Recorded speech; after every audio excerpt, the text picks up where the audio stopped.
Gurave Gaurachandraya Radhikaya Tadale Krishnaya Krishna Bhaktaya Tad Bhaktaya Namaha.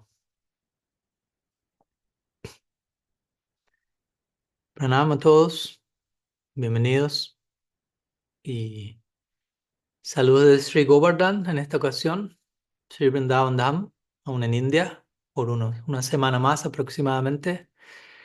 En esta ocasión encontrándonos en este sitio tan especial como tantos otros sitios especiales en Vrindavan, que es Govardhan. Estamos aquí ¿a cuánto diríamos? Sí, unos 200 metros de la colina de Govardhan, esta famosa colina que Krishna alza, este famoso lila llamado Govardhan Puja, y aquí tenemos toda una ciudad, básicamente todo un pueblo, girando en torno, literalmente girando en torno a la colina, ya que continuamente vemos peregrinos girando en torno, realizando parikram, ¿no? Circunvalando Govardhan todos los días. eh, Voy a ofrecer pranama a Govardhan, a caminar en la cercanía de Govardhan, y siempre hay cientos de peregrinos que realizan la circunvalación de la colina de Govardhan, la cual toma unas 6 horas o algo, ¿no? Como sabemos, algunos las hacen caminando, algunos las hacen en formato Dandavat Parikram, como habrán recordado y oído. Y es inspirador estar en un pueblo religioso, en el sentido de que una ciudad, un pueblo que básicamente gira en torno a la espiritualidad. ¿Mm? Donde a cada paso uno está escuchando a alguien ejecutando kirtan. Hoy pensaba en eso cuando había salido a caminar y a honrar prasadam en un ashram cercano aquí. Son como 20 minutos de caminar hasta allí.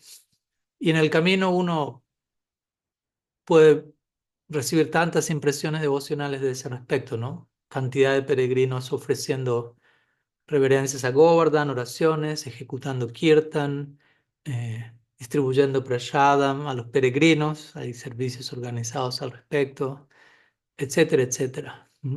Y, y en fin, estaba orando más que nada para no darlo por sentado, por decirlo, sino acostumbrarse a ello, porque se vuelve parte del día a día, y en un sentido es hermoso que se naturalice y se interioriza y uno se acostumbra a que, ok, así, esta es una manera natural en la que la vida puede ser vivida, con Dios en el centro a cada paso y con constantes recordatorios a nuestro alrededor, de la presencia divina, pero al mismo tiempo no acostumbrarnos hasta el punto de perder de vista lo extraordinario de esa fortuna, de esa oportunidad. Así que desde aquí estamos hoy en Govardhan compartiendo con ustedes, y feliz de poder estar en Satsang nuevamente, en un encuentro con la verdad, en este ciclo de círculos de compartir básicamente, y de exploraciones grupales entre todos, explorando, no meramente de forma intelectual, pero explorando qué tanto podemos darnos y abrirnos, qué tanto más podemos relacionarnos con la verdad, con la realidad y con todo, en última instancia, ¿no? Cuando hablamos de amor por Dios, amor por Krishna, recordemos una y otra vez, estas no son ideas sectarias o exclusivas. Aunque nuestra tradición Gaudiya Vaishnava posee un desarrollo teológico muy específico y podríamos llamarlo muy exclusivo, todo ello ocurre sobre una base inclusiva. Por lo tanto, es muy importante, antes de precipitarnos hacia la exclusividad de nuestra escuela, poder estar consciente de la base inclusiva, ¿m? De nuestra escuela también, en donde todo es integrado, todo es reconocido, todo existe en relación a un centro en común. Y sobre esa base podemos ahondar en los detalles únicos, específicos de nuestra tradición, ¿m? Sin ser sectarios, básicamente. Ese es el exclusivismo que no incluye inclusivismo. Pero si tenemos una base de inclusividad, sobre esa base entramos en la exclusividad de nuestra escuela, ¿no? No hay peligro en ese caso. Así que vamos a ver cómo nos funciona hoy ese experimento, ese intento, esa aventura. Y bueno, como siempre, aquellos que tengan alguna pregunta, alguna consulta, algún tema sobre el cual quisieran que intentemos expandirnos hoy, pueden levantar su mano digital o enviar un mensaje en tal caso. Y por mientras hay dos consultas o dos temas, dos invitaciones, dos manos alzadas. Así que vamos a comenzar con la primera de ellas, de parte de Gayatri o Subal. Veremos quién, desde Roma, Italia. Pueden activar el micrófono. Haribol, ¿se oye? ¿Se oye? Bien, Yes. ok. Entonces, mi consulta es sobre una expresión en español. Por ejemplo, cuando se dice, ¿no? Eh, Estamos tratando este tema desde este lugar, ¿sí? Ujú, Entonces, ¿qué se entiende con desde ese lugar? Porque en otros idiomas no se entiende esta forma de esta expresión. Entonces hay que ujú. utilizar otras palabras, pero yo conociendo el español digo, no, esta es la forma más correcta de hablarlo, ¿sí? Ujú. Entonces surgen variantes. Tratar este tema desde este lugar y tratar este tema desde esta perspectiva son dos cosas distintas, ¿cierto? Esa es la pregunta. Sí, sí, por el momento. Ok, o sea, O podría ser también en este contexto, ujú, se acerca desde este lugar, ujú, porque perspectivas, puede ser que dos personas tengan dos perspectivas diferentes del mismo punto, pero ujú, entonces vamos desde este lugar para ver, y después desde otro lugar para ver, ujú. ¿sí? Sí, pues en un sentido, desde este, de decir desde este lugar y de decir desde esta perspectiva, podría ser lo mismo, porque si hablamos y físicamente, si yo me sitúo en un lugar físicamente, adquiero una perspectiva, ¿no? Si yo, no, de donde yo estoy ahora aquí, intento ver Govardhan, observo Govardhan desde una perspectiva porque estoy en un lugar. Ahora, si me sitúo en otro lugar, adquiero otra perspectiva, ¿no? Entonces, en un punto, la palabra lugar y perspectiva pueden estar ligados. De vuelta, son palabras y muchas veces usamos palabras eh, con cierta intención o con cierta, eh, asumiendo que la palabra significa algo que para el otro quizás no significa, y esto lo digo más allá de esta pregunta. Y muchas veces tenemos que tener el cuidado de asegurarnos que el resto de las personas que están recibiendo nuestras palabras están entendiendo lo mismo que nosotros estamos entendiendo, que estamos queriendo dar a entender. Porque muchas veces un gran crimen en la comunicación, digámoslo así, es eh, dar por sentado o expresarnos desde un lugar en donde asumimos que todo el mundo entiende, piensa, siente y ha tenido las mismas experiencias que nosotros hemos tenido, ¿no? Lo cual es algo que no lo quiero llamar narcisista, pero es un punto de vista en donde todo se centra en mi propia experiencia. Entonces, en el caso de tu pregunta, yo diría que en general, al menos en mi experiencia hasta el momento actual, pero estoy abierto a que alguien diga, no, para mí, Swami, la palabra, la expresión desde este lugar significa esto otro, de esta perspectiva significa esto otro. Pero podrían ser sinónimos, como digo, un lugar lleva una perspectiva. Cuando yo analizo un tema, cuando hablamos de algo y abordamos un tópico y decimos que vamos a abordar este tópico desde este lugar, implica que hay una perspectiva, ¿no? Un lugar entrega una perspectiva. Si hablamos en términos geográficos, estoy situado en un lugar, desde ese lugar tengo una perspectiva que no voy a tener estando situado en otro lugar. Y, y obviamente hay innumerables líneas en las escrituras que mencionan eso, mencionan la multiplicidad de perspectivas. Por ejemplo, el Rig Veda, que dice Sadhaka Viprab Bahunam Bhavanti. La verdad es una, pero los sabios la han descrito de manera diversa, mm, desde diversas perspectivas. El Bhagavatam dice algo similar. Gihati Bahudarishvi. Los sabios hablan de la verdad absoluta, que es una sustancia no dual, eterna, pero ellos hablan de esa misma realidad desde diferentes lugares, con diferentes palabras. ¿Por qué? Porque la están abordando desde diferentes lugares, hablemos de diferentes lugares internos en este caso, no meramente una posición geográfica, pero desde un lugar interno. Internamente podemos hablar de una geografía interna. Cada uno de nosotros se encuentra en distintos lugares internamente. Y ese lugar ofrece una perspectiva, ¿no? Que no digo que sea, puede ser perfectamente válida, perfectamente correcta, perfectamente pura, perfectamente trascendental, pero no significa que es la única perspectiva. ¿Mm? Entonces siempre es importante mantener esa humildad epistemológica, digámoslo así, o esa humildad en términos de cómo estamos entendiendo las cosas, ¿no? Quizás tenga una perspectiva válida que me nutre, que me satisface, que para mí es lo máximo de lo máximo, y me encuentro plenamente satisfecho con esa perspectiva, pero debo tener mucho cuidado de no concluir. Mi perspectiva es la única perspectiva, ¿no? Eh, de vuelta, cuando decimos punto de vista, esa es otra expresión, ¿cierto? Punto de vista. Punto de vista en verdad indica la vista desde un punto, ¿no? Lo que uno ve desde un punto en particular. De vuelta, no para desmerecer eso, pero simplemente es, sí, es lo que uno llega a ver desde un punto.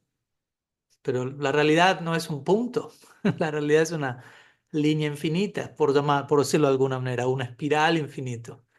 ¿Mm? Y yo puedo tocar un punto, ¿no? de ese espiral infinito, y ese punto se convierte en un punto de vista, en una perspectiva, un lugar desde el cual me contacto con la realidad. ¿Mm? Y es perfecto, y puede ser mi lugar en el mundo, como quien diría, ¿no? Mi manera de abordar las cosas, pero también existen muchas otras perspectivas igualmente válidas, que existen en la eternidad, en relación a Krishna, en relación a lo que fuere, ¿no? Pero, por ejemplo, en relación a nuestra tradición, como siempre gusto decir, no sé, por ejemplo, en nuestra escuela vamos a decir, Krishna es la fuente de Narayan. ¿Mm? Y si uno conversa con alguien que pertenece a la Sri Sampradaya, otra escuela Vaishnava, ellos van a decir lo opuesto. ¿Mm? Narayana es la fuente de Krishna. Y ellos piensan de una manera que los va a llevar a Vaikunta en el mundo espiritual. En otras palabras, en la eternidad ellos van a pensar eso. Por lo tanto, no es que, por ende, no hay error allí, ¿no? Si pensar de esa manera me lleva al mundo espiritual, eso es correcto. Ahora, no significa que la manera en la que un Gaudiya Vaishnava piensa es incorrecta. Simplemente son distintas perspectivas. ¿Mm? Y es importante, ¿cómo se lo acomodar todo eso? En general, muchas veces alma condicionada, uno de los síntomas de ser un alma condicionada es que no tenemos una gran capacidad para acomodar perspectivas, ¿no? Muchas veces no podemos acomodar ni siquiera nuestra propia perspectiva. No logramos estar satisfechos con nuestra propia perspectiva. ¿Qué decir de integrar y armonizar otras perspectivas?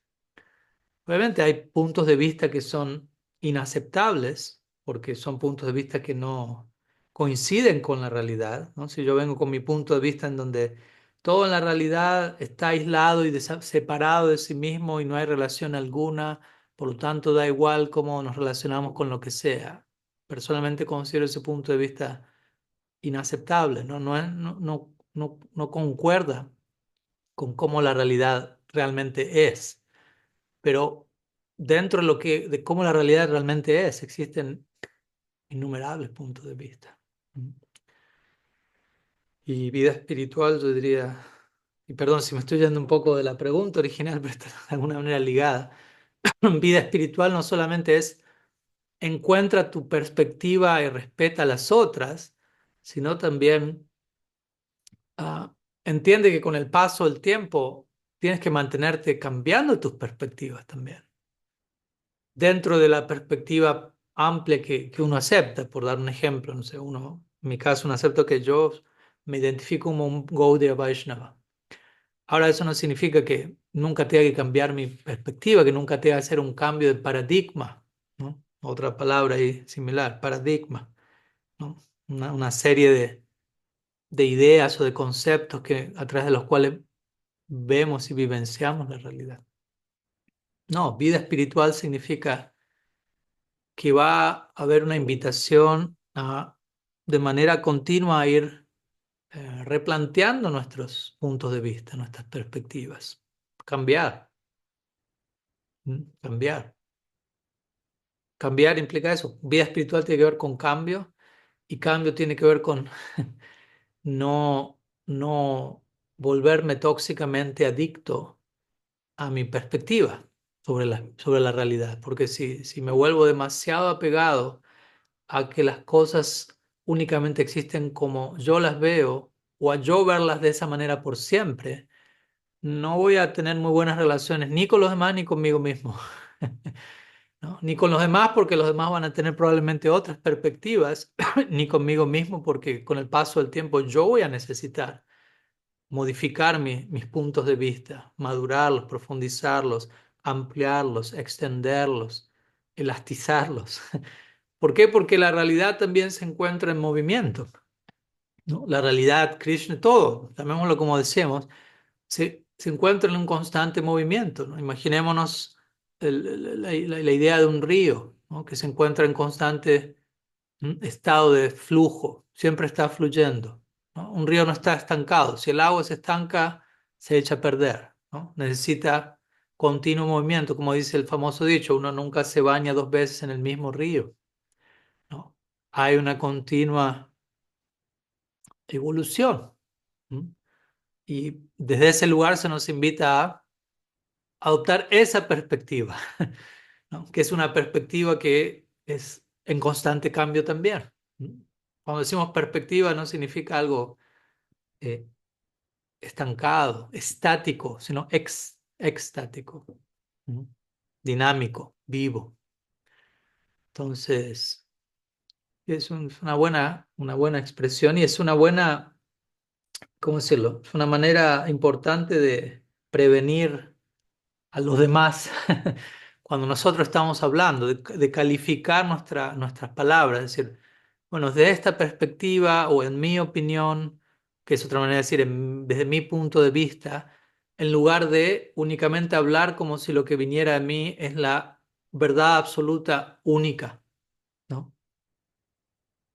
A veces puede sumar para volvernos más humildes y para ubicarnos cuando estoy por decir algo calificarlo con esa expresión. Bueno, en mi opinión, desde mi perspectiva, o desde esta perspectiva, esto y esto. Si muchas veces no adherimos eso, todo lo que sale suena a, esta es la única opción, no hay otra manera. ¿Mm? Y cuando eso ocurre, muchas veces se dificulta el diálogo, básicamente, la conversación, porque diálogo, conversación, interacciones, la disposición a ser transformado por el otro. Si yo entro en diálogo con tu persona, con quien sea, estoy asumiendo que va a haber una contribución de tu parte que es diferente a la mía. Y asumo que me abro a escuchar eso, me abro a recibir eso y eso potencialmente puede transformarme. ¿Mm? Transformar mi perspectiva, transformar mi manera de ser, de ver. Ahora el punto es qué tan dispuestos estamos a ese tipo de exploración. ¿Mm? En sánscrito están estos tres términos: Vada, Jalpa y Vitanda, en términos de conversación. ¿Mm? Lo hemos mencionado algunas veces. Vitanda son conversación sátvica, rayásica y tamásica, digámoslo así, ¿no? Vitanda o la conversación tamásica es donde dos personas están una al lado de la otra, pero el uno no deja hablar al otro, básicamente. El uno está hablando por encima del otro. El uno está gritando y cuando el otro va a hablar lo interrumpe, le salta encima. Si lo queremos llamar conversación, llamémoslo conversación. Merece otro nombre. En sánscrito es vitanda. No hay una disposición a escuchar, no hay una disposición a cambiar, no hay una disposición a, a soltar nuestras perspectivas. Luego está yalpa, que es conversación rayásica, que tiene es el mismo espíritu, pero un poco más diplomático. Yo dejo hablar al otro, lo escucho, pero únicamente estoy esperando mi turno para dar mi perspectiva. Y ni siquiera pienso en mi perspectiva, pienso para dar la verdad absoluta. No estoy abierto a escuchar. Por fuera escucho, pero por dentro únicamente estoy cerrado. Estoy abierto a dar lo mío únicamente. Y Vada, que es el tipo ideal de conversaciones, donde ambas personas se reúnen, o todo el grupo que fuere, no con un apego a tener la razón, no con una certidumbre tóxica, sino no con un espíritu de derrotar al otro, sino simplemente con un espíritu de que la verdad sea lo que mande. Entonces, yo me ocupo en conversación, en diálogo, escucho, recibo al otro y hay una disposición total a ser afectado por lo que llega del otro lado.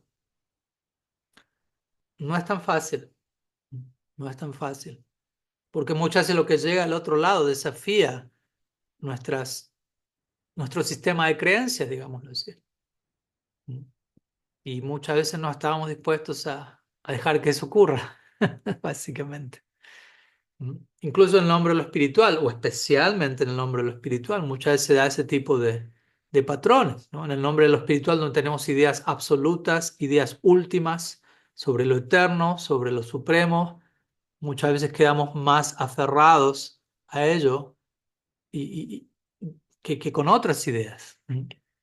Y desde ese lugar no estamos dispuestos a soltar, no estamos dispuestos a cambiar, no estamos dispuestos a replantear o a permitir que nuestras ideas sean desafiadas en un sentido sano de la palabra. No porque las ideas estén mal, sino simplemente porque siempre podemos entenderlas mejor. ¿Mm? Pero para entender algo mejor, tengo que aceptar que esa posibilidad existe y que mi entendimiento actual probablemente pueda ser parcial. Y probablemente siempre sea parcial, porque estamos hablando de algo ilimitado o infinito. Entonces nunca puedo clamar que tengo comprensión absoluta de algo infinito. Eso es una contradicción de términos. ¿Mm? Entonces todo esto tiene que ver con el concepto original de mi perspectiva, hablo desde este lugar, hablo de este punto de vista, ¿no? Tratando de volver a eso y cerrar la respuesta, ¿no?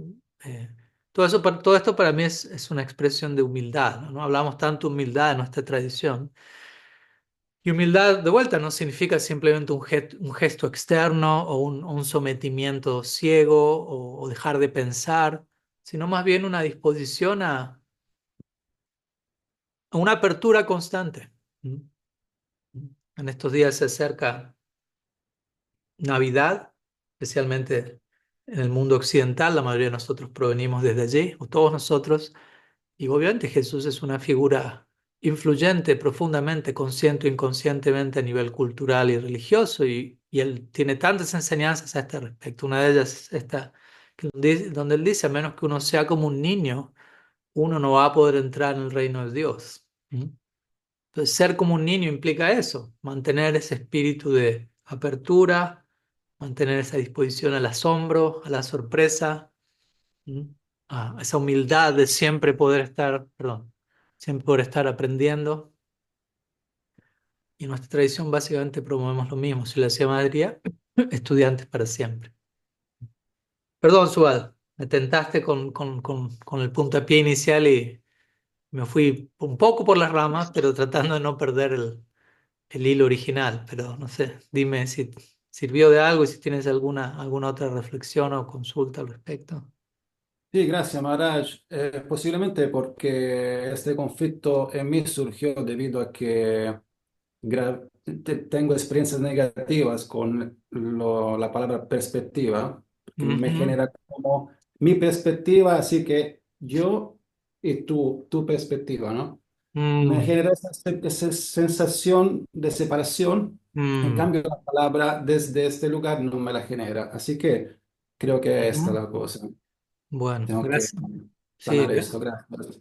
ay, gracias por la aclaración. Porque como hablábamos hace un rato, muchas veces son palabras y cada palabra, no solo cada palabra significa algo diferente para cada uno de nosotros, pero muchas veces ciertas palabras detonan en nosotros ciertas experiencias relacionadas a la palabra que quizás para otra persona no, como el ejemplo que tú mencionas, ¿no? Para ti perspectiva, la palabra perspectiva te lleva a ciertas experiencias que tuviste en el pasado en donde ciertas personas utilizan la palabra de manera que genera separatismo. ¿Mm?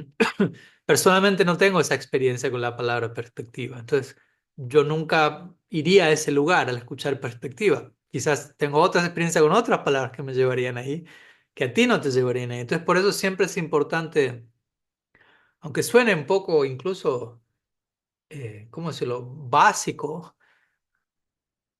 primitivo, incluso si a algunos le pueden resultar, tomarnos el tiempo para asegurarnos qué es lo que cada cual está entendiendo, qué es lo que cada cual está sintiendo con las palabras que estamos usando.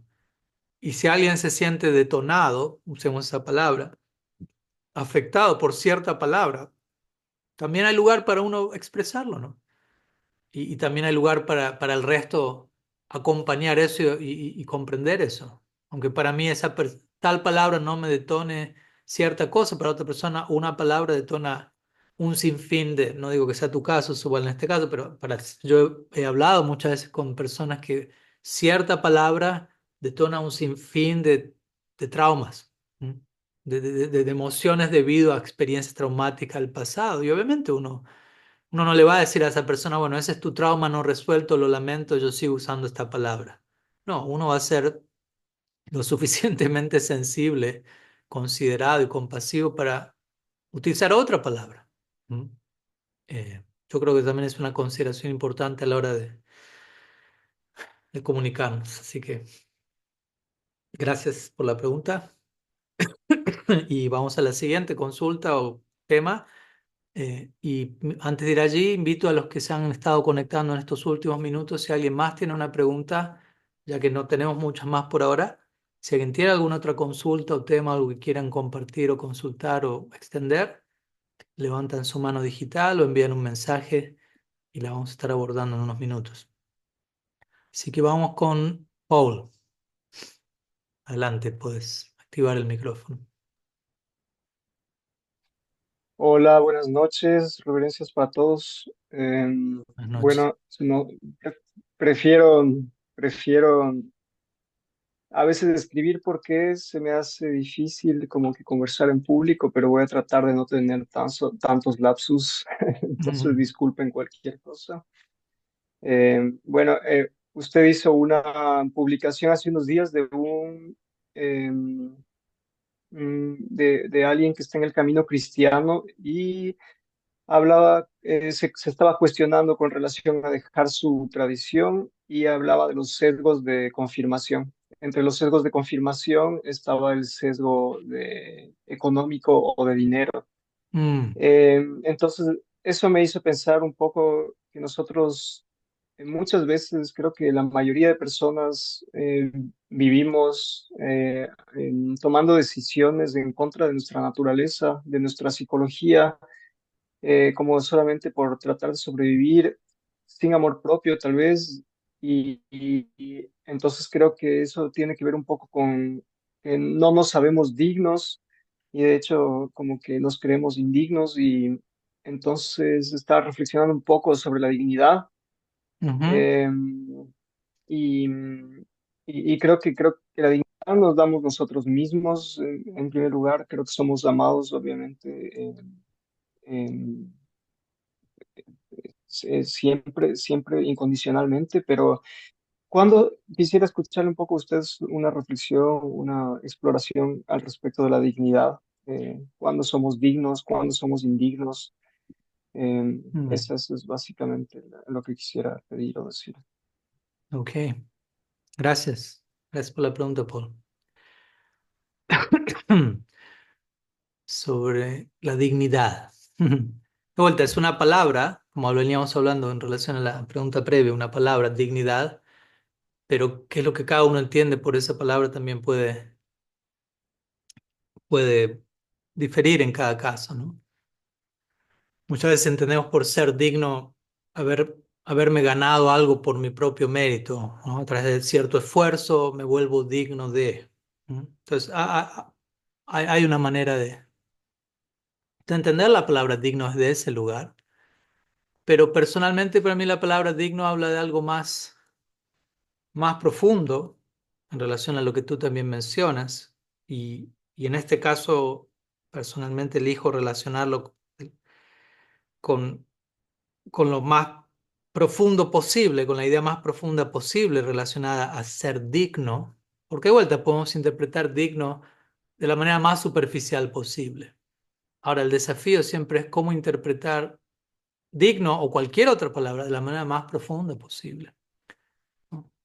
Tratar de entender todas estas ideas, conceptos desde el lugar más raíz posible, desde el lugar más cercano a quiénes somos, del lugar más cercano a cómo la realidad verdaderamente opera en su esencia. Y ahí es donde, como tú también mencionas, tenemos que ir a la idea del alma siendo amada incondicionalmente por Dios, ¿no? En el sentido de hablar del alma como digna, ¿no? Como estando validada eternamente desde punto sin inicio por el Ser Supremo mismo, ¿no? Que ama al alma de manera infinita e incondicional, ¿no? El existir en ese espacio, el ser eso, el ser un amado de Dios. ¿Mm? ¿Mm? Quizás todavía no somos amantes de Dios, todavía no amamos a Dios demasiado, pero somos amados por Dios. Eh, nos vuelve, pone nuestra vida y nuestra existencia en una perspectiva única, volviendo a la idea de perspectiva, ¿no? Y nos vuelve dignos, nos ayuda a cultivar un sentido saludable, lo que llamamos de autoestima, ¿m? De cuidado propio. ¿Por qué? Porque el alma, por lo que el alma ¿m? Es digna del amor divino. ¿M? Krishna valida esto en el Bhagavad Gita, capítulo 2 verso 29, donde él se refiere al alma como Ascharyavat. Utiliza esta palabra 3 veces. Ascharyavat significa, difícil traducirlo al español, pero algo así como sorprendente, maravillosa, fascinante, asombrosa, ¿no? Eso es el alma. Y lo dice 3 veces, ¿no? Entonces ahí tenemos a Bhagavan, al Ser Supremo, diciéndonos a cada uno de nosotros, tú eres maravilloso, maravilloso, maravilloso. Por lo que el alma es. De vuelta, aquí no estamos hablando de mérito, aquí no estamos hablando de qué hice para merecer eso. Estamos hablando de lo que el alma es. Yo no soy mi propia creación como alma, por lo tanto tampoco tengo ninguna razón real para enorgullecerme, ¿cierto? Yo no puedo decir, ah, soy tan digno porque yo soy maravilloso y sí, yo no me creé a mí mismo. El alma no es creada, ¿sí? El alma resulta ser maravillosa y nosotros resultamos ser un alma. Y todo eso le otorga dignidad, ¿m? A nuestra existencia, ¿no? Por eso es importante para mí, cuando hablamos de ser digno, invocar la palabra dignidad, porque la palabra dignidad para mí pone en contexto qué significa ser digno y no tiene tanto que ver con merecimiento, sino dignidad tiene que ver más con integridad, con validación, con un reconocimiento, ¿m? De lo que las cosas, de lo que uno es y de lo que todo es, ¿m? Con dignidad, con gracia. Tratarnos con dignidad significa tratarnos con respeto por lo que cada cual es en lo profundo. ¿Mm? Desde ese lugar, Krishna nos está viendo a cada uno de nosotros, ¿mm? Desde lo profundo, de lo que realmente somos. ¿Mm? Y el Srimad Bhagavatam menciona, uno tiene que aprender a ver el mundo y verlo todo a través de cómo Dios está viéndolo todo. ¿Mm? A través de los ojos de Krishna tenemos que aprender a verlo todo, incluyendo vernos a nosotros mismos. Y Krishna lo está viendo todo a través de un ojo que dignifica, básicamente. Un ojo que lo ve todo en términos de amor incondicional. Un ojo que lo ve todo en términos de lo que todo realmente es. Algo sorprendente, algo maravilloso, en esencia. Y por lo tanto esa visión es dignificante. Por eso es muy importante desarrollar esa visión y convertirnos en una bendición para el mundo, para todos, ¿no? Si uno tiene la perspectiva apropiada, la perspectiva apropiada lo dignifica todo, la perspectiva inapropiada lo degrada todo, ¿no? Todo es visto de manera superficial, de manera egoísta, de manera separatista, aislada, alienada, fragmentada. Eso no es una visión que dignifica. Ahora, una visión que ve todo en su debida perspectiva, todo interconectado, interrelacionado, con un centro en común, hecho de amor incondicional. Esa es una visión dignificante, ¿no? Que dignifica, que devuelve el propósito y el sentido a todo. Que ya existe ese propósito y sentido, pero perdemos de vista todo ello. ¿Mm? Entonces, recuperar ese sentido de propósito y significado en todo es dignificante, vivificante. Entonces, algunas ideas que vienen a mi mente, obviamente podemos hacer bastante más, pero veo que hay también otras preguntas, pero básicamente enfatizaría eso, ¿no? El ser dignos tiene que ver con dignificar, ¿no? Dignificar nuestra propia existencia y las de los demás, y un buen primer paso es recordarnos unos a otros constantemente que estamos siendo amados por Krishna, que no necesitamos merecernos su amor, que la vida espiritual no es un concurso o una competencia de merecimiento y donde tengo que volverme perfecto y solamente ahí soy aceptado y soy querido, porque muchas veces arrastramos esa información, arrastramos esa narrativa, porque esa ha sido nuestra experiencia a veces en la familia, en la sociedad, en el trabajo o incluso en círculos espirituales y religiosos. Eh, Porque muchas veces nos resulta demasiado difícil aceptar que ya somos amados sin que hayamos hecho algo para merecerlo. ¿Por qué? Porque muchas veces tampoco estamos demasiado en contacto con quién realmente somos, con qué es el alma, y más bien estamos sobreidentificados con lo que no somos. Y desde esa sobreidentificación nos cuesta creer cómo Krishna va a amar algo así. ¿No? Por eso necesitamos depurar, ¿no?, todas esas distorsiones y tratar primeramente de recibir conocimiento correcto, quién soy realmente, quién no soy realmente, quién es Krishna, cómo Él nos ve a nosotros, cuál es, al menos en teoría, recibir todo ese conocimiento y luego tratar de día a día internalizar esa información para que se vuelva transformación, para que de conocimiento se vuelva sabiduría, para que se vuelva algo práctico en donde yo me relaciono con no solo con Krishna, pero con todo lo demás en esos principios y gradualmente volvernos, llamémoslo así, unidades de dignificación, ¿no? Y que de donde sea que caminemos podamos activar esa llama, podamos dignificar cada espacio, cada relación, cada momento. ¿No? Como a veces me gusta decir, nuestro guru es nuestro, si la Siddha Maharaj diría, más bien, me gusta citar, el guru es nuestro propio potencial apareciendo delante de nosotros. Es otra manera de decir lo mismo, ¿no? Un gurú es una figura que dignifica. ¿Por qué? Un gurú genuino, porque idealmente esa persona nos observa por todo lo que somos de la mejor manera, por todo lo que podemos llegar a ser, nuestro potencial más brillante, e intenta nutrir eso. Entonces, es un vínculo dignificante. Entonces, de ese lado debemos tratar de buscar dignidad y ser dignificados, no es un lugar de arrogancia, no es un lugar de vacío, no es un lugar de carencia, de escasez, de tratar de merecer, de tratar de impresionar, sino es de un lugar humilde en donde reconocemos cómo todo ya nos ha sido dado y básicamente queda reconocerlo, agradecerlo y reciprocarlo. ¿Mm? Eso es una existencia dignificante. ¿Mm? Lo que vino en el momento hoy, Paul, no sé si suma. Sí, muchas gracias. Siempre agradecido. Bueno, gracias por la pregunta, Las preguntas en sí mismos son detonantes, ¿no? Que invitan a que otras cosas surjan. Así que ustedes son igualmente protagonistas en el intercambio aquí. No estoy yo en el centro, para nada. Somos todos juntos. Gracias. Bueno, veo tres manos más alzadas, así que vamos a dirigirnos allí. Tenemos un poco de tiempo todavía. Primeramente vamos con Carolina, desde Colombia. Puedes ahí activar el micrófono. Gracias, Maharaj. Muchas gracias, como siempre, por esta invitación, este espacio que me aclara muchísimo, porque a través de las preguntas de los demás uno responde cosas que no sabía que se había preguntado. Exacto, Entonces, exacto. muchas mi pregunta, Maharaj, ah, perdón, es que escucho mi voz doble. Espera, Sí, yo ya, también la ahora. escuché, pero ahora se escucha bien. Ok, ahora sí.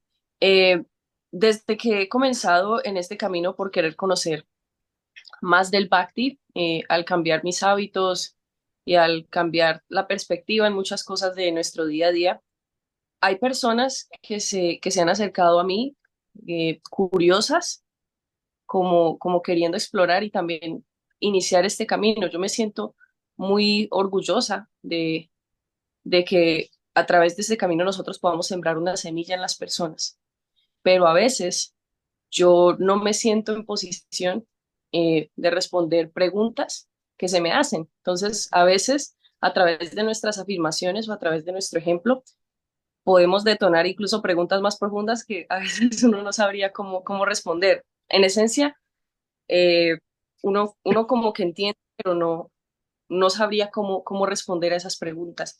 Y ahí es donde yo no sabría hacia dónde dirigir a esa persona, o qué hacer, o cómo responderle, o, o en un intento por responderle, no quiero dejar mal el nombre de Krishna, o hacer que, por el contrario, en vez de generarle más interés, se espante o se sienta abrumado.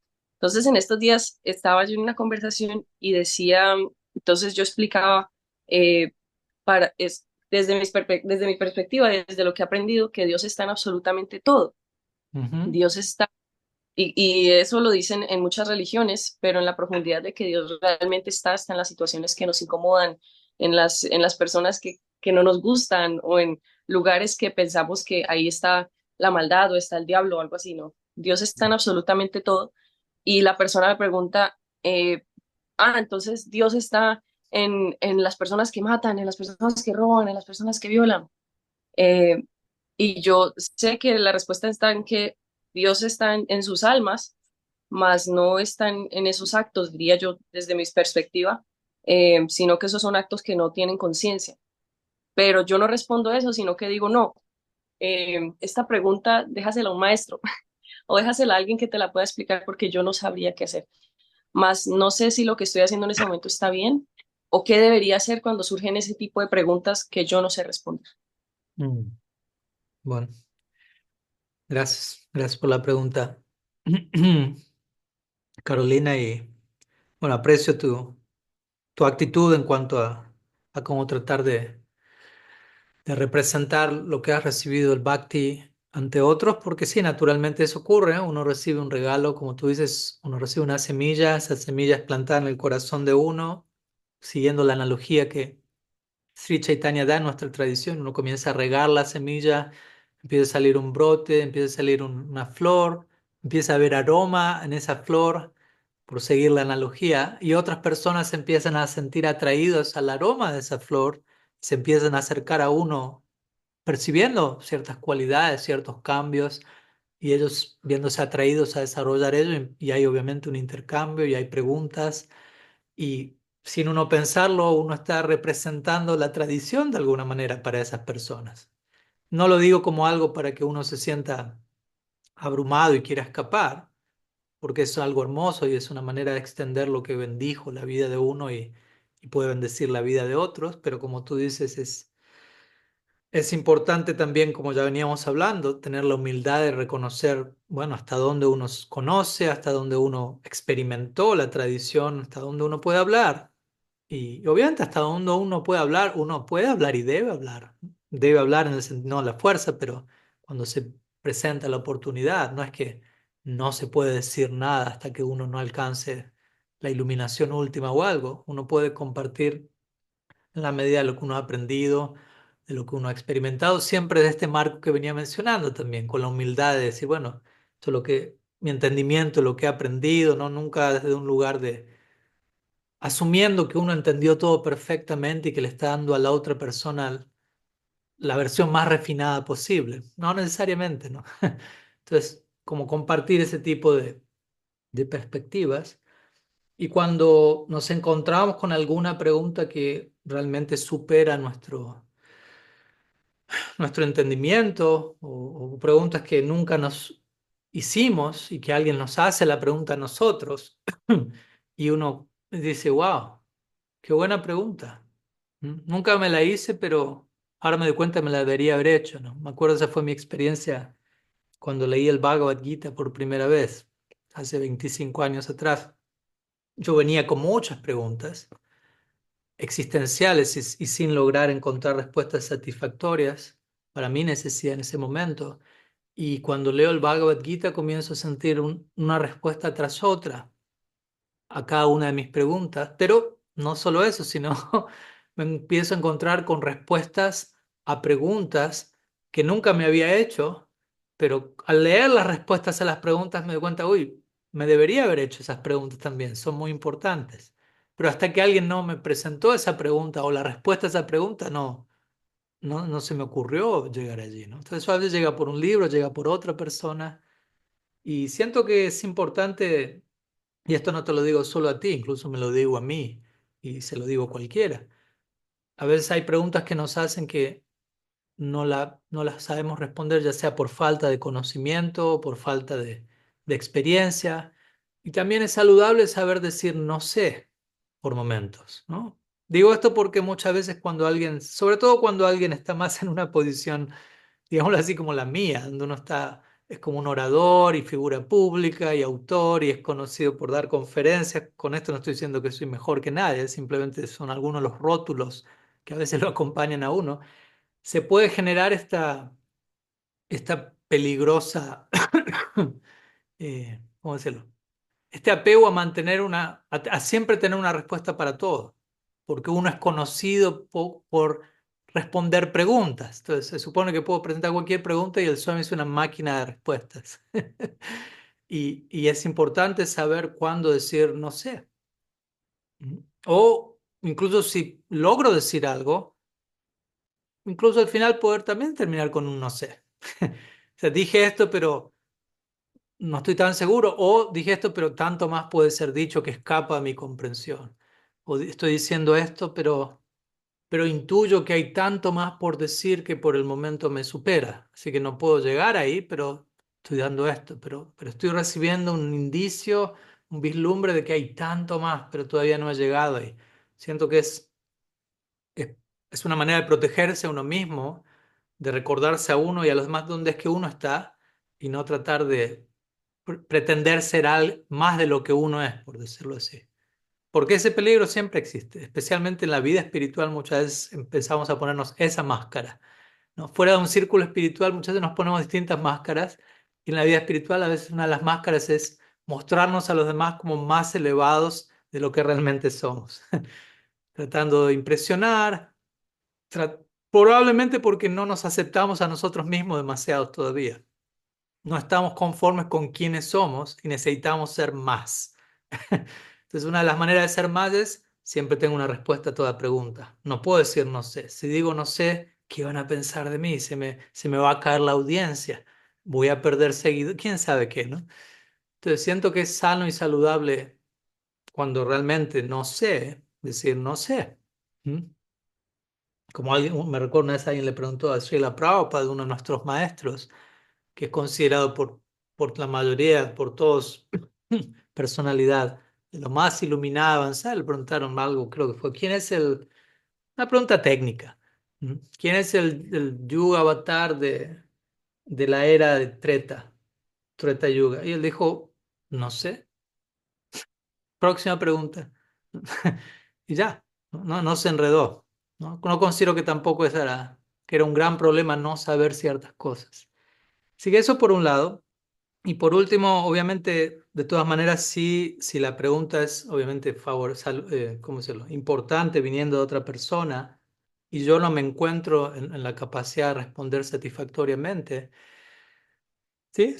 Dentro de las posibilidades de uno siempre también es saludable poder dirigir o contactar a esa persona con otras personas que uno considere con más conocimiento, con más experiencia, con personas que probablemente puedan abordar esa situación. Básicamente eso es importante también. Si uno tiene conocimiento de alguna de esas personas, con esto aquí no estoy diciendo hay que mandarlo con tal o hay que mandarlo con tal, eso también es una elección personal de cada uno, ¿no? Porque también muchas veces tener conocimiento no es suficiente. Alguien puede tener conocimiento enciclopédico de una tradición, pero también es importante tener psicología y sensibilidad humana para saber entregar el conocimiento de manera que la otra persona lo pueda procesar. Y cada persona viene de un lugar muy distinto. Entonces, tiene que, idealmente, en mi opinión, de vuelta, debería ser alguien siempre que no solo tenga una manera de responder a la pregunta, pero también tenga la empatía y la capacidad de tomarse el tiempo para entender dónde está el otro, de manera que la respuesta vaya de un idioma que el otro pueda entender, por decirlo así, ¿no? Con palabras, con ejemplos, con consideración de la situación del otro, ¿no? Empatía. No sé si, ¿qué opinas, Carolina? ¿Se entiende lo que menciono? ¿Alguna otra idea que te llegue al respecto? No, siempre muy, muy agradecida, Maharaj, porque si bien podía tener una respuesta en el momento para responder, no la di por miedo a la reacción de esa persona con la respuesta que le iba a dar. Ujú, Pero yo creo que la próxima vez que reciba ese tipo de preguntas, voy a decir, en mi opinión, desde mi perspectiva y hasta donde ujú, yo sé, mm, y voy a utilizar eso para que la persona entienda, pueda ayudarle a entender en qué posición me encuentro y que no estoy en un lugar más elevado donde de pronto esa persona pueda, y más bien conducirla a un maestro que le pueda ampliar la respuesta que yo posiblemente le pueda dar. Muchísimas mm. gracias, Maharaj. No, por favor. Gracias. Vamos con una siguiente pregunta de Jana Sharma, Prabhu, desde Buenos Aires o... No, no en Buenos Aires, Argentina, San Juan o Chile. No sé dónde estás ahora, Jana Sharma. Si quieres activar el micrófono.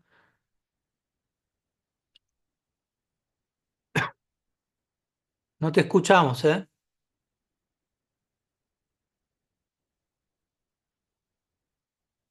No se te escucha, Jana Sharma. Al menos yo no lo escucho. ¿Ustedes lo escuchan? No. No. Ah, o sea, el micrófono está activado, pero no se lo escucha. No sé si él se está dando cuenta que le estoy diciendo no se escucha.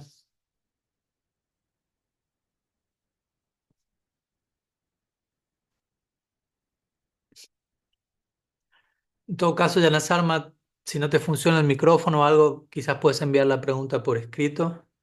No hay problema. Tenemos unos minutos todavía. Y me recuerdo que hace unos minutos Valeria levantó la mano diciendo que tenía una pregunta. No sé si sigue estando, sí, sigue estando allí Valeria. Y creo que Pundarik también en un momento levantó su mano. Así que no sé si alguno de ellos, si tiene alguna pregunta o algún comentario. Mientras tanto, mientras Yana Sarma ve el tema del micrófono, escribe la pregunta. Eh, Hola, Maharaj, sí, todos, Valeria. Hare Krishna. Hare Krishna. Bueno, quería compartirles una experiencia que tuve hace unos días, un poco graciosa, descabellada, que me encontré eh, hablando, como hablándole a una energía, a mi mente, por así decirlo, energía ilusoria, eh, porque me vi como no identificándome con una situación, con, con un pensamiento, con una forma, y, y cuando me di cuenta fue como que dije, ah, piscina, ¿no? Que lo dije verbalmente, piscina, me querías agarrar, ¿no? Como que me agarraste distraída y no tanto. Bueno, piscina quiere decir como traviesa, ¿no? Como que traviesa, ¿no? Y me di cuenta que, bueno, o sea, que en varias oportunidades experimentaba esa forma de hablarle a la mente como algo separado a mí, ¿no? Y bueno, se me vinieron varias como temas, preguntas de, de cómo, cómo seguir con eso de observar la mente o hablarle o decir, más bien la pregunta es si hay una sección en las escrituras o si nos podrías compartir algo sobre esto eh, de ir controlando a la mente, ¿no? Eh,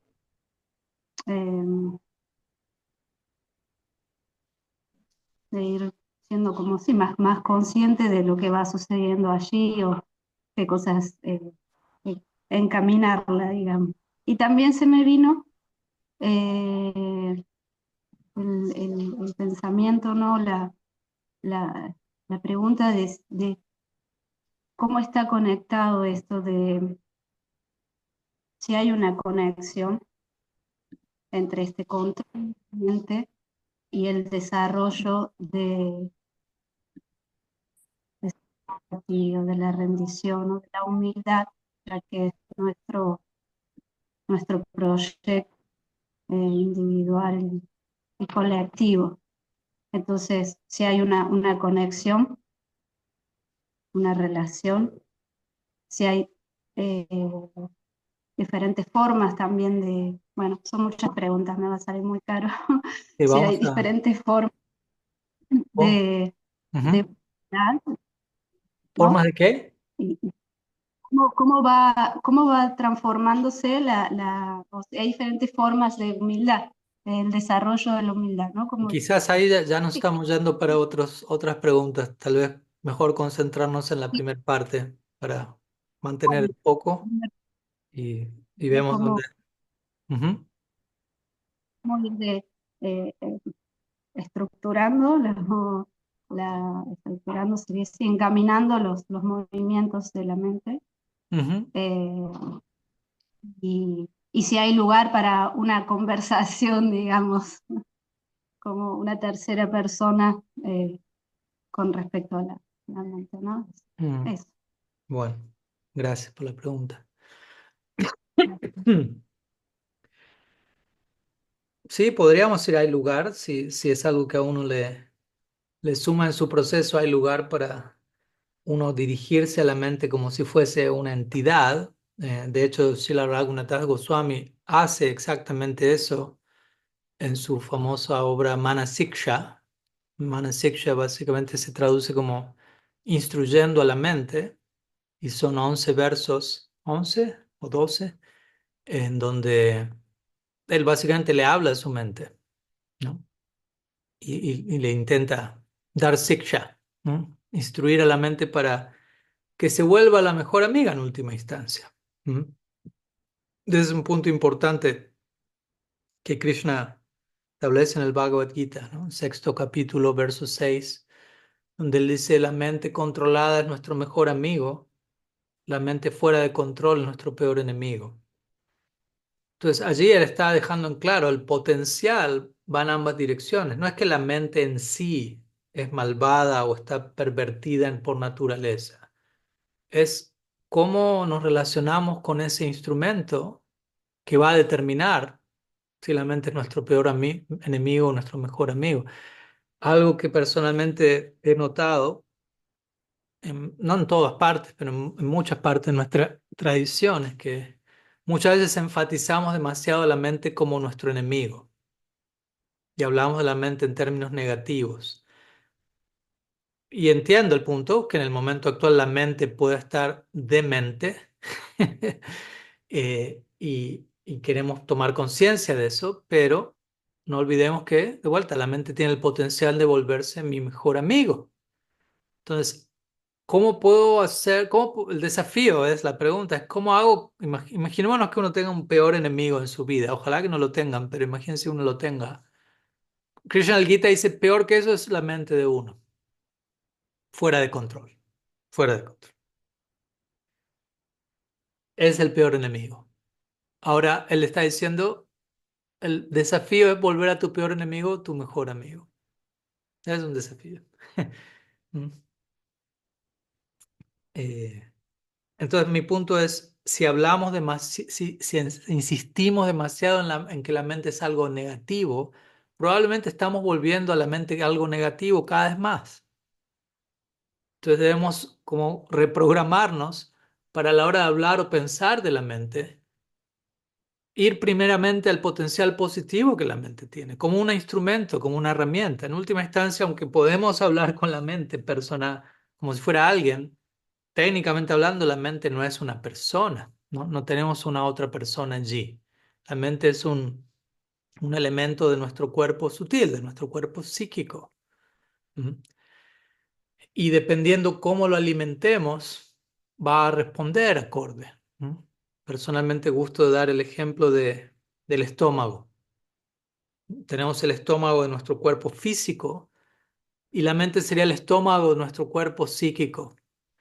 Entonces, si al estómago de mi cuerpo físico yo lo alimento con comida chatarra, junk food, con comida no saludable, probablemente voy a sentir dolor de estómago y probablemente me voy a expresar en términos de, uy, el estómago me está matando.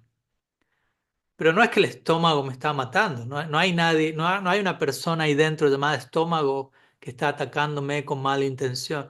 En verdad, yo estoy matando a mi estómago por darle ese tipo de comida chatarra.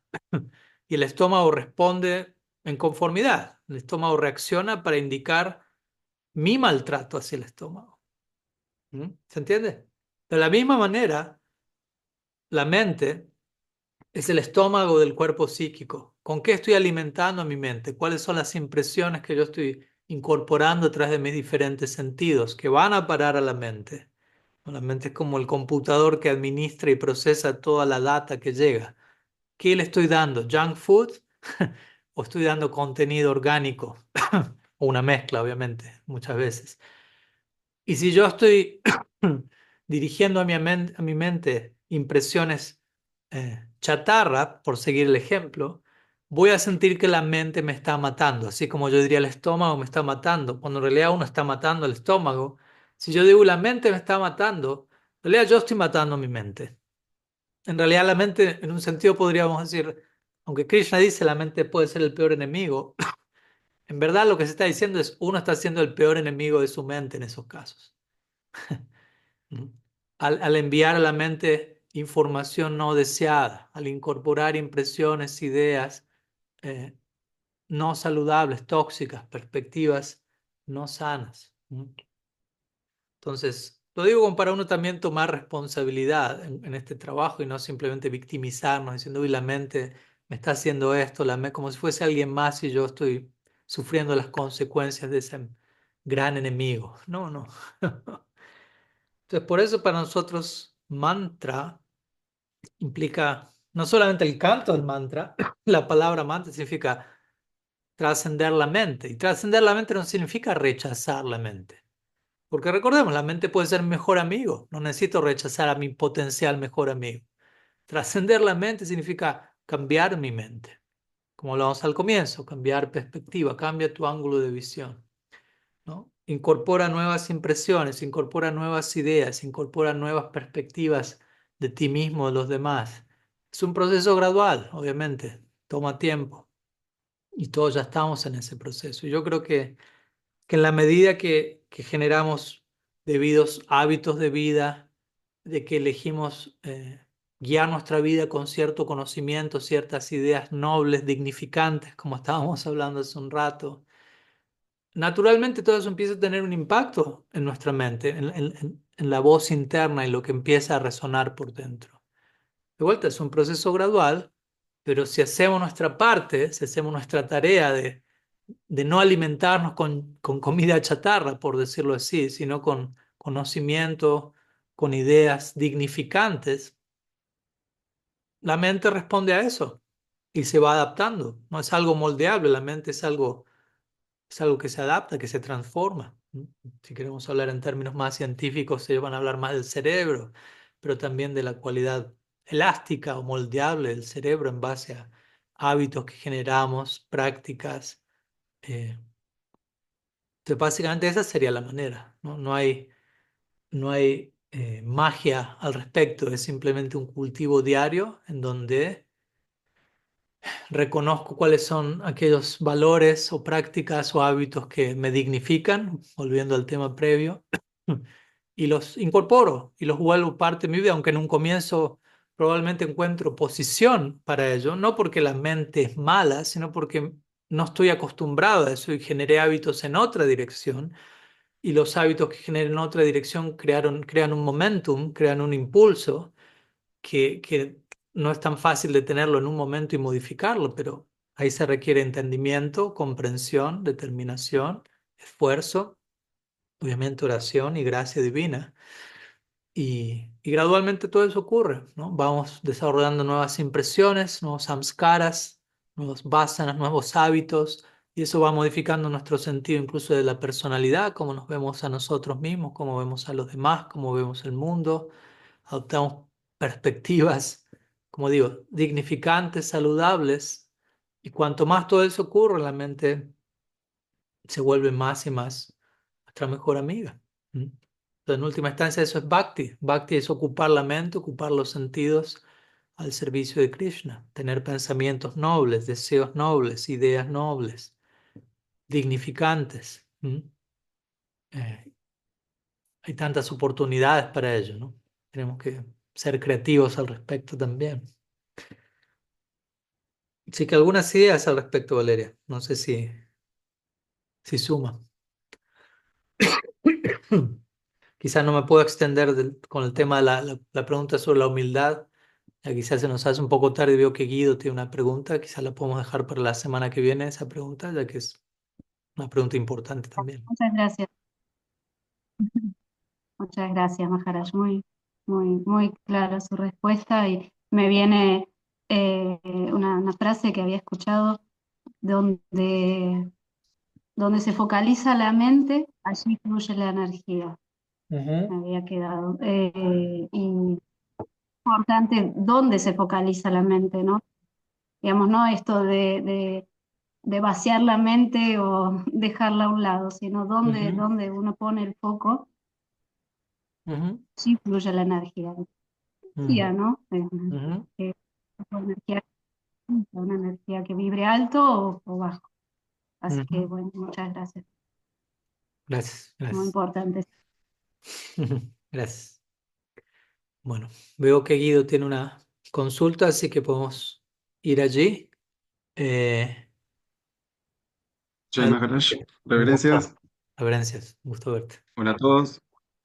Bueno, justo con el tema este que estaba comentando usted de la mente, creo que bueno, se me fueron contestando algunas de las preguntas que tenía, pero relacionado con esto, se me viene a preguntarle con respecto a las semillas de ciertos deseos, anartas, que uno tiene por ahí sin fructificar o que se va dando cuenta que van fructificando.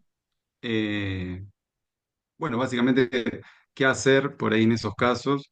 Porque uno por ahí piensa, bueno, bloqueo estos deseos, los reprimo y muchas veces no es sano o directamente nunca es sano. Entonces, ¿cómo abordarlos por ahí, no? Estas semillas que ya uno se da cuenta que están ahí, que están creciendo, naciendo, y que a veces también como por ahí he leído o escuchado usted que a veces son muy similares también al Bhakti mismo, ¿no? Casi idénticas y cuesta mucho también a veces hasta diferenciarlas. Mm, Bueno, ¿cómo abordarlas, no? mm. Gracias. Esa fue la pregunta.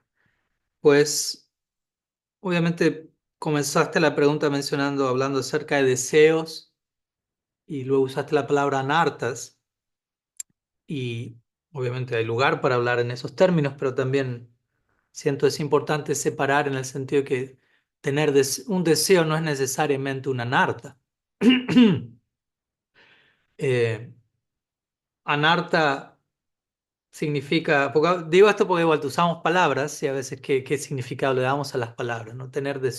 La palabra deseo no es una mala palabra, ¿no? No es que estamos en contra del deseo. El deseo se vuelve una anarta cuando nuestros deseos van en contra de la realidad, de vuelta, cuando deseamos algo desde un lugar autocentrado, desde un lugar egocéntrico, desde un lugar desconsiderado de los demás, de un lugar donde perdemos de vista el centro de la realidad.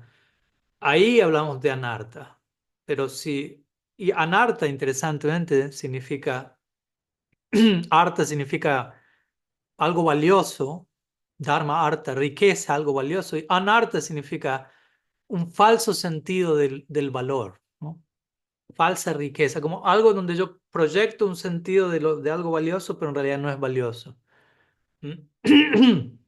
Entonces, un deseo no necesariamente es algo malo. Obviamente estoy hablando en general, no estamos tratando ningún deseo, un caso, una situación en particular. Y el bhakti, que es el proceso que estamos intentando abordar, es muy, ¿cómo decirlo? Muy generoso, muy accesible, muy poderoso y se adapta a nuestra situación, ¿no? El bhakti no está pidiendo no tengas deseos para practicar. Para practicar bhakti, una cualificación preliminar es no tener deseos. Uf, eso no es bhakti. En realidad el bhakti en última instancia culmina con muchos deseos. Deseo de servir a Krishna, de amarlo, de complacerlo. O sea, está basado en los deseos, ¿no? Entonces, si cancelamos de partida la misma idea del deseo, la misma expresión de nuestros deseos, probablemente estamos cancelando nuestro potencial en bhakti. Y hablando de deseos, llamémoslo así, de índole humano, ¿no? Alguien puede desear tener una familia, una compañera, un compañero, un trabajo, desear ciertas experiencias, no sé, sensoriales, emocionales. Mientras todo eso no acontezca desde un lugar desmedido y egocéntrico, excesivamente egocéntrico, en donde yo soy el centro de la realidad y pierdo de vista qué es qué, hay lugar para todo eso. No estoy diciendo que necesariamente eso sea la meta de la vida y ya, pero tampoco necesitamos reprimir, negar, cancelar deseos, sino simplemente ver la manera de expresarlos de una manera que nuestra humanidad, nuestra emocionalidad, nuestra psiquis esté balanceada, establecida y cada caso es distinto. Los deseos que una persona los deseos que una persona necesita tener para estar satisfecho como ser humano no son los mismos que otra persona necesita tener para estar satisfecho como ser humano.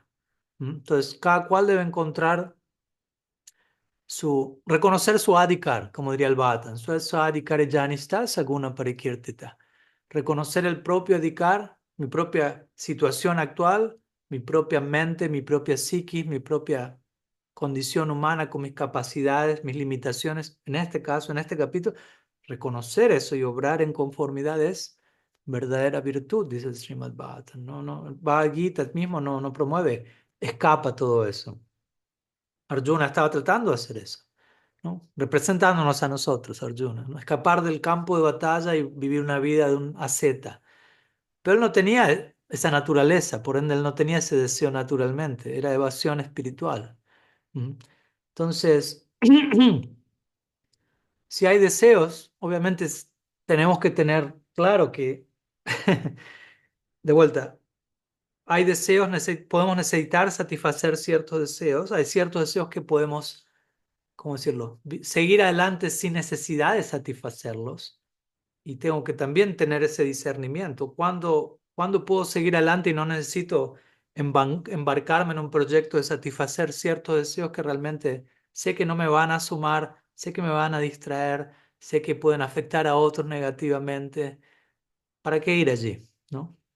Pero hay otros deseos en donde quizás intenté hacer lo mismo y con el paso del tiempo me doy cuenta, no estaba funcionando, ¿no? Necesito satisfacer tales deseos, ¿no? Y de vuelta no significa que uno es una bestia egoísta, porque a veces he visto que en círculos devocionales se estigmatiza el deseo en todo el sentido de la palabra. Y nos terminamos volviendo seres disfuncionales que cancelan su humanidad en el nombre de ser trascendentales, y nuestra trascendencia incluye la humanidad plena. Entonces, siempre podemos satisfacer deseos de manera que Krishna sea parte de eso, ¿m?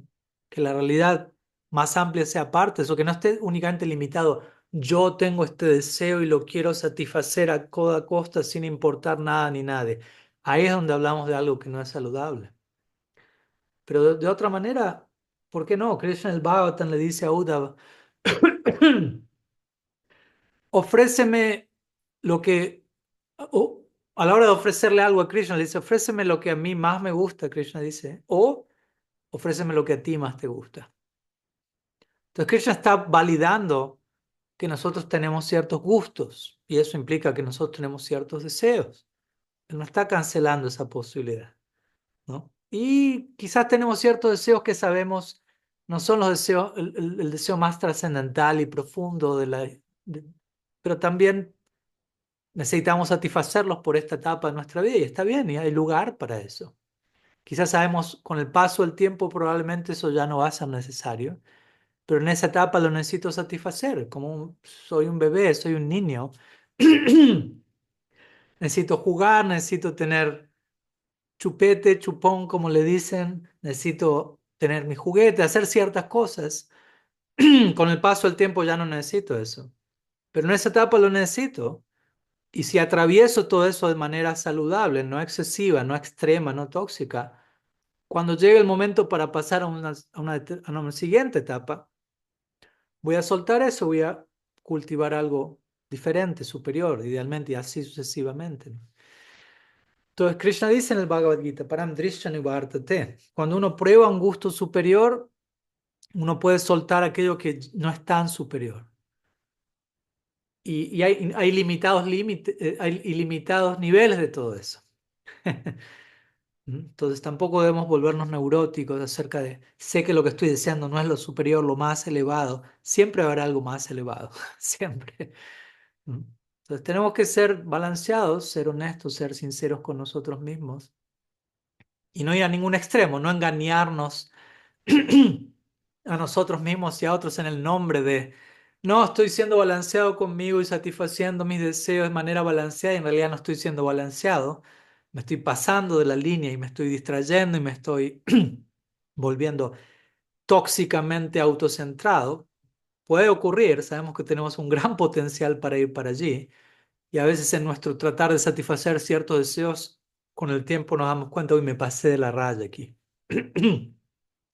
Ok, aprendo la lección y vuelvo a situarme en una situación más balanceada. No hay problema, siempre puedo aprender de cualquier error que pueda haber cometido. ¿Mm? Entonces, básicamente eso es lo que me viene a la mente, ¿no? Pero enfatizar esto, que el bhakti no se opone al deseo, el bhakti más bien nos recibe con todo. Hay un verso del Bhagavatam que viene a mi mente que dice, Akama sarvo kama va moksha kama udaraditi brena bhakti yogena jayete purusham param.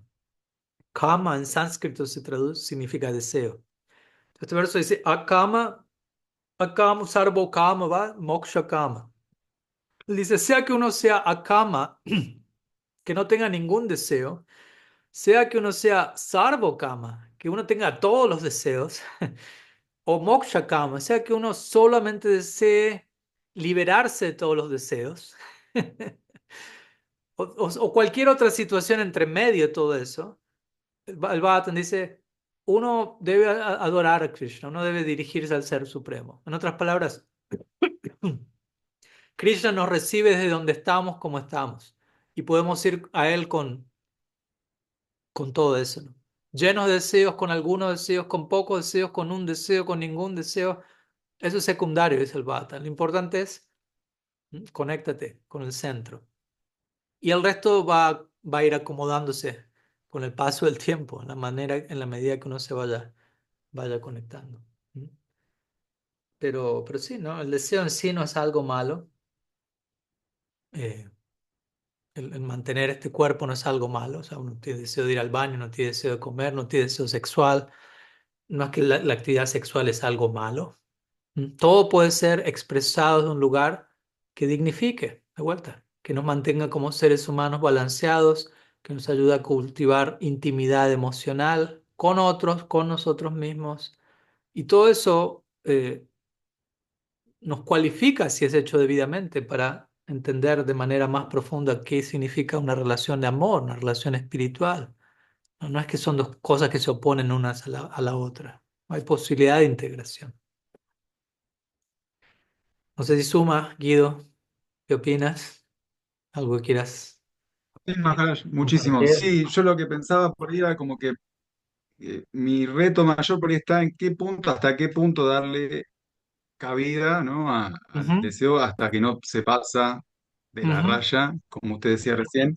Es como esa línea tan fina de decir, bueno, hasta acá estoy bien con esto, lo puedo mm. manejar y a su vez puedo seguir practicando, puedo seguir balanceado y hasta dónde no piso Sí, el palito, ¿no? Como sí. también usted dice a veces ahí. Sí. Y el punto es que la respuesta a eso es que el punto nunca es el mismo, ¿no? ¿Hasta qué punto lo hago? ¿Hasta qué punto no lo hago? En cierta etapa el punto es uno y en otra etapa el punto ya no es el mismo, ¿no? Entonces tampoco hay una respuesta como definitiva donde hasta este punto se puede hacer esto. Más de esto está mal, menos de esto también es el punto eterno para ti. No, porque vamos cambiando, vamos teniendo vamos navegando distintas situaciones. Entonces, como dije hace un rato, la vida está en constante movimiento, entonces todo esto requiere presencia diaria, observación diaria, discernimiento diario, vigilancia, ¿no? Ok, hoy, ¿en dónde me encuentro hoy? No mañana, no ayer, hoy, en este capítulo de mi vida. Ok, en relación a este deseo en particular, el que fuere, ¿no? ¿En qué medida puedo satisfacer este deseo hoy de manera que no me estoy excediendo y de manera que no estoy reprimiendo? y, y doy el paso. Y si al dar el paso me doy cuenta que no necesito un poco más de eso, o no, me pasé, es un poco menos. Y así es como funciona básicamente, ¿no? No hay una, una fórmula permanente, sino es una constante exploración. Y en esa constante exploración vamos creciendo, ¿no? Nos vamos conociendo más y más. Y con el paso del tiempo, al conocernos más y más, vamos dando más y más en el blanco. Cada vez somos más certeros en ser medidos en este arte, digámoslo así, ¿no? Pero que sume. Mm. Gracias por la pregunta. Muchas gracias. Y bueno, ya estamos en horario y aquí en India está un poco tarde. Janas Sarma, veo que Janas Sarma me acaba de enviar la pregunta. Si no es molestia, Janas Sarma, te pediría si me la envías por mensaje privado o me la presentas la próxima semana si nos extendemos tanto más. Así como la otra pregunta tenía Valeria. Y no, no se me retiren para aquellos que se quedan. Vamos en un momento a compartir en las salas privadas por un momento, pero concluyo la grabación aquí. Gracias a todos por venir. Sri Chaitanya Mahaprabhu ki jai, Sri Harinam Prabhu ki jai, Gaur Bhakta Vrinda ki jai, Gaur Premanand Hari Bol.